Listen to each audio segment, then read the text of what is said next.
O le anganga lava leo le malo e aleina fatuina le komisi. Le foi wa manino lei saunoanga le fianga te Fono komiti. Wa ono nei ia komisi sue. Talun fatuina komisi. Ma o le anganga tonu wa fatuina komisi lea. Pe atua na i whainga palota. Ina ia sila le lei komiti po a umani tulanga. E ono whale lei e nisi o whainga whilwhilinga le atunu u i whainga palota. Ma e lau whianga le whangotalai e le tau mateina. Le tele ma le onga ma ta aupu sa whengai. I whainga whilwhilinga le atunu u le palota le antenei. Kele mano noa.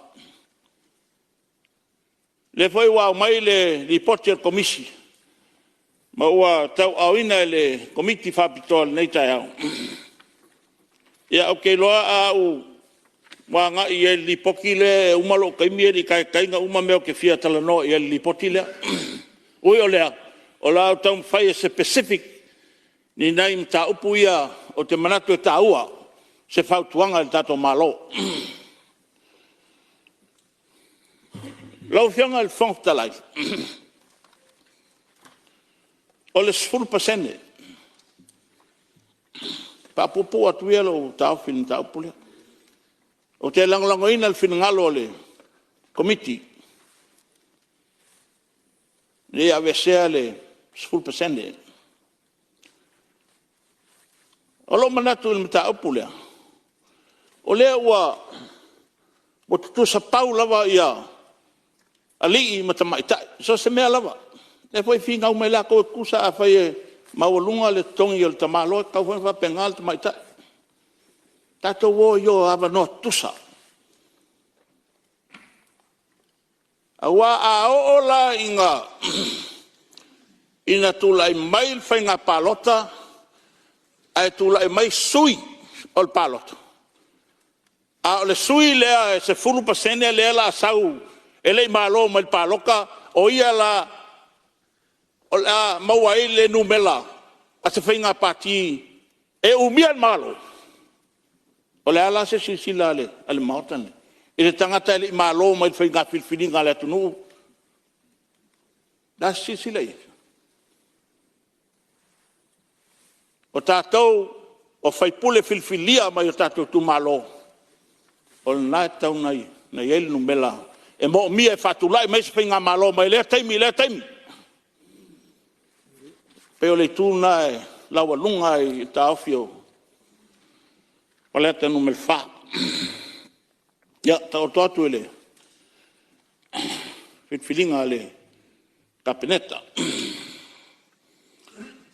lona lua lau whionga o le tula fono le meleng mako koyo ngi whai e mato whainga whitwhilinga e ta tau il tato malo na sila toa i tu la fono ia. E le o manino ma toa il tu la fono. Ma e fautuina il tato malo ina ia toe teu tu la fono lea whinga palota lea lua fesfuru le na suia il whawai. Wa ngalanga mako e whaima ko paloka e leo mangingo il kula fono lea. Pau al tu la fono le whamai. Should you resign from your political party, your seat is vacant. That's all. Full stop. A proceed like case as only si ol mea o makole koyo ko fema ko paloka. What does it say in there? Ele mangingo, lo fianga, amol mole. Sila ye wa ka ke o uma ya ai longa ko ye se ko e ke le songa loko ya lu fe paloka pe ko kolu le ku aku. Ia o ya. Ta o toatu tato whenga malo. La ei mo le lumanai.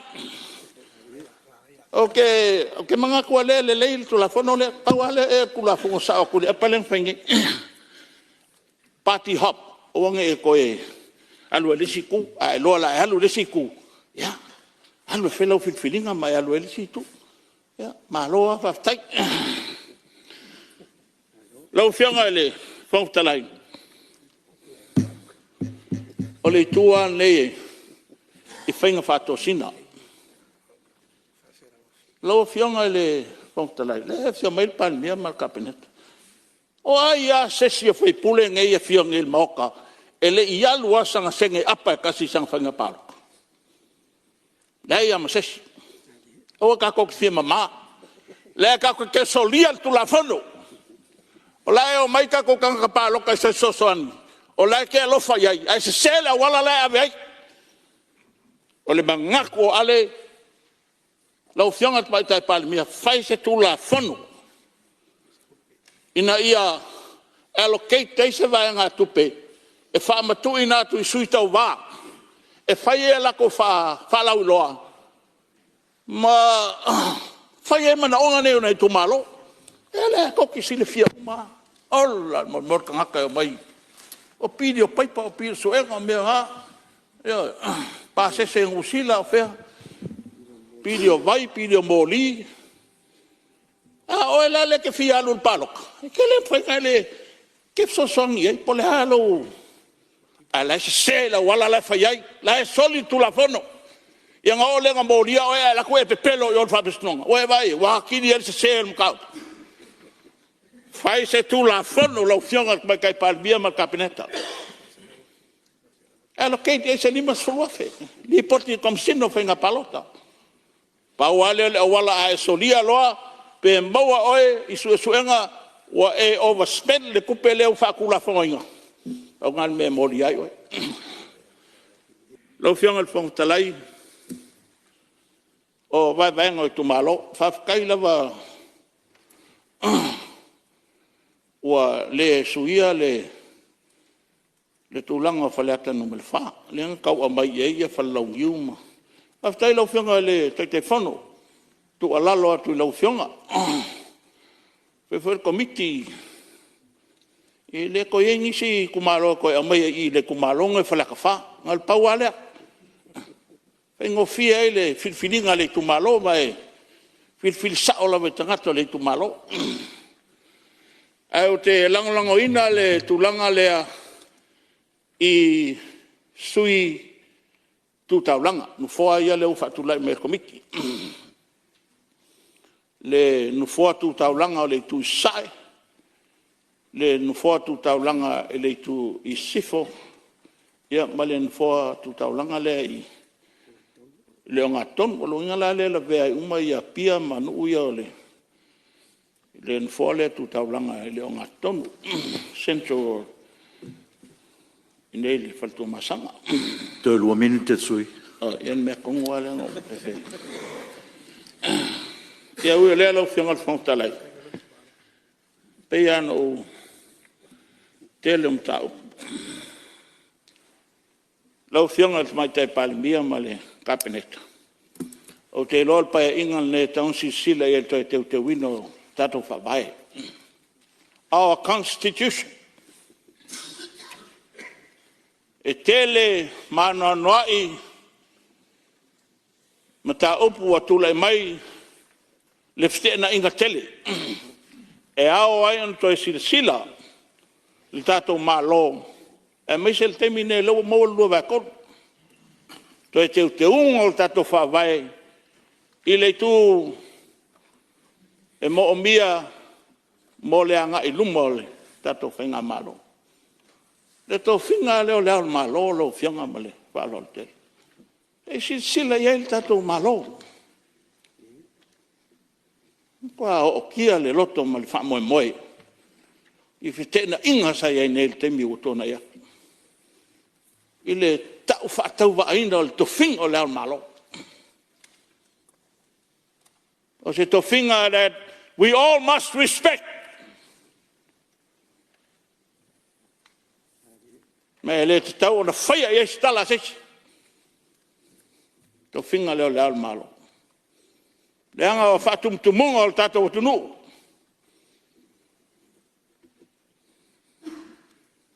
Lau whianga tu mai te Palemene ma le kabineta. Tātou whinga malo. I ana o lewa umalo te mia e. Salo la kango e kusi uma i ambea ngeo ke mga oi. E kui ngā koe se whautuanga. Ia ole nganga lea o fia sawa I ka koiku. Atono e amana ia se leo wa aku ia mai mau for ke mie. If you want me fa aku atono amana ia lo fionga male. Tatou whainga malo se whautuanga leanga whaukuanga ngia wako e whalea ka wha. Le whautuanga le lei. Whautuanga e mana o mia malo. Mo lea ngai luma malo. Wangi whain kula whongo e. O le lea tangia e mo kako waia no. No ken. Ya. Lau fianga le whautala. Ia la whama e akuia e se o tu malo. Wale ata no mele fa le fio ale maulu mo lua ainga le ngafo sang toe mele tu lo sa tu fono lau to fa le wa ulu e fa pe fo se unu o sa ina le alo titonga ma lau aki moko pa amal fa sa ta laua e pe ano fa yatu le sa nafi e le mfaini upo ale on fa mtalaina le nganga fa ftaima le loto Vanga e tia, loto whaalolo, maulunga. Haftai lo ftau whaea, haftai fo loto te tonu iata. Wa e ui anga, ma kua whai mai au e media uma lalangi. E whafkai a whalea ka wha, e lo koukari kongu, e le whaia e alengi me whale kongu morka kokumalo. E o te moli atu whaftai tele lava. Tātou nuu, lau, te reinga ulu ma ulu. Ya, mai whaika kongu. Tātou nuu na whaai ai whaleaka. Ko whaalawa ia nuu na whaai whaleaka. Kupunga mai fo ngisi tupo Samoa. Mela lea, ya. Anga leile tua, manuia tele lau tapua inga. Ya, le tātou atunu o lo tapua I mai fafo. Lela o ku malosia e karasanga inga le paloka umamaya. It's a must for all overseas Samoans to cast your vote for the next general election. Ia manuia telele tapo inga tato nu whaftai lau fianga whangutalai. Alo.